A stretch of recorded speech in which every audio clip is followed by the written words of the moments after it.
Hi all, இந்த வீடியோவில் நம்ம என்ன பார்க்க போகிறோம் அப்படின்னா, டே 12ல் நம்ம 15 கொஷின்ஸ் பார்த்துருப்போம். அதில் ரிமைனிங் வந்து இன்னும் 5 கொஷின்ஸ் மட்டும் நமக்கு பேலன்ஸ் இருக்குது. ஸோ அதை இந்த வீடியோவில் நம்ம கவர் பண்ணிடலாம். நம்ம set 2, so second set of question பேப்பரை நம்ம கம்ப்ளீட் பண்ண போகிறோம். ஆல்ரெடி தமிழில் நம்ம 200 கொஷின்ஸ், இந்த வீடியோவோட நம்ம 200 கொஷின்ஸ் வந்து பார்த்து கம்ப்ளீட் பண்ண போகிறோம். ஸோ நாளைக்கு நம்ம தேர்டு செட் 3 கொஷின் பேப்பரை ஸ்டார்ட் பண்ண போகிறோம். இது வரைக்கும் நம்ம சேனலை பார்க்கல, இப்போ தான் புதுசாக பார்க்குறீங்க அப்படின்னா நம்ம சேனலில் சப்ஸ்கிரைப் பண்ணிக்கோங்க. நம்ம டெய்லி தமிழுக்கு வீடியோஸ் போட்டுட்ருக்கோம் டெஸ்ட்டுக்கு. ஸோ நீங்கள் வந்து ரிவிஷன் பண்ணல, உங்களுக்கு ப்ராக்டிஸ் வேணும் அப்படின்னா நம்ம சேனலை பார்த்து நீங்கள் ப்ராக்டிஸ் பண்ணிக்கலாம். ஓகேங்களா? ஸோ இன்றைக்கி நம்ம இந்த 5 கொஷின்ஸை மட்டும் கம்ப்ளீட் பண்ணிடலாம். கம்ப்ளீட் பண்ணிவிட்டு நம்ம மூணாவது கொஷின் பேப்பரை ஸ்டார்ட் பண்ணிவிடுவோம். ஸோ இங்கே பாருங்கள், 96 புதுச்சேரி அப்படின்னு கொடுத்துருக்காங்க. இதனுடைய மறுபெயர் கேட்குறாங்க.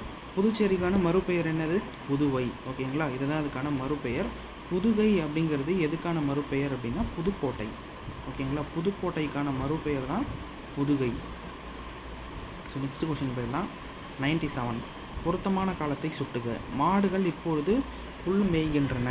இது என்ன காலம் அப்படின்னு கேட்குறாங்க. இறந்த காலம், நிகழ்காலம், எதிர்காலம், கோடைக்காலம். 4 ஆப்ஷன் கொடுத்துருக்காங்க. மாடுகள் இப்பொழுது புல் மேய்கின்றன, இப்போ மேய்ஞ்சிக்கிட்டு இருக்கு. அப்போ இது என்ன காலத்தில் வரும்? நிகழ்காலம். நிகழ்காலத்தில் நடக்கக்கூடிய ஒரு விஷயத்தை சொல்கிறதுனால இது நிகழ்காலம். 97க்கு சி. நெக்ஸ்ட் 98 பாருங்கள். பொருத்தமான காலத்தை எடுத்து எழுதுக. சரியான இணையை தேர்ந்தெழுதுக. இதில் எது சரியான இணைன்னு கேட்குறாங்க. கண்ணன் பாடுகிறான், நிகழ்காலம். மாணவி எழுகிறாள், இறந்த காலம். இது வந்து நிகழ்காலத்தில் வரும், எழுகிறாள். பலவன் சாப்பிட்டான் அப்படிங்கிறது என்னது? அவன் சாப்பிட்டு முடிச்சிட்டான். அப்போ இது எந்த காலத்தில் வரும்? இறந்த காலத்தில் வரும். இங்கே எதிர்காலம்னு கொடுத்துருக்காங்க. இது தப்பு, இதுவும் தப்பு.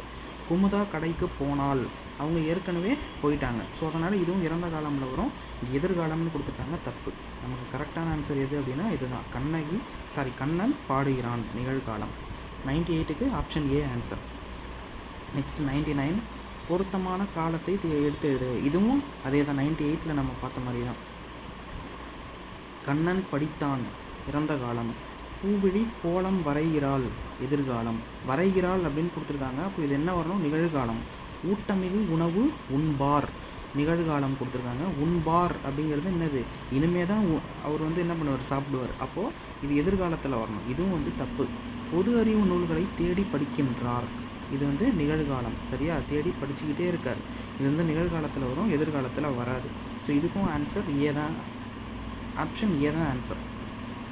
நெக்ஸ்ட்டு 100 பேச்சு வழக்கு, எழுத்து வழக்கு. பேச்சு வழக்கு கொடுத்துருக்காங்க. இதை வந்து நம்ம எழுத்து வழக்கில் எப்படி எழுதுவோம் அப்படிங்கிறத கேட்குறாங்க. நீத்து பாகம் குடிக்கவா அப்படின்னா மேல் கஞ்சி குடிக்கவா அப்படிங்கிறது தான் ஆன்சர். சரிங்களா? ஸோ இதோடு நமக்கு வந்து செகண்ட் செட்டு 2 கொஷின் பேப்பர் வந்து கம்ப்ளீட் ஆகுது. இது வரைக்கும் நம்ம 200 கொஷின்ஸ் வந்து பார்த்து முடிச்சிட்டோம். ஸோ நாளைக்கு நம்ம புது செட் அடுத்த வீடியோவில் நம்ம பார்க்கலாம். இந்த 5 கொஷின் வந்து பெரிய விஷயம் இல்லை, நீங்களே இதுக்கு ஆன்சர் பண்ணிடலாம். நான் இதை ஃபுல்லாக கம்ப்ளீட் பண்ணி கொடுக்கணுமே அப்படிங்கிறதுக்காக இந்த 5 கொஷின்ஸும் இப்போ நான் இந்த தனி வீடியோவாக மேக் பண்ணியிருக்கேன். So thank you friends. நெக்ஸ்ட் வீடியோவில் நம்ம third set of question paper start பண்ணிடலாம். சப்ஸ்கிரைப் பண்ணிக்கோங்க. ஸோ நெக்ஸ்ட் வீடியோவில் நம்ம பார்க்கலாம். தேங்க்யூ.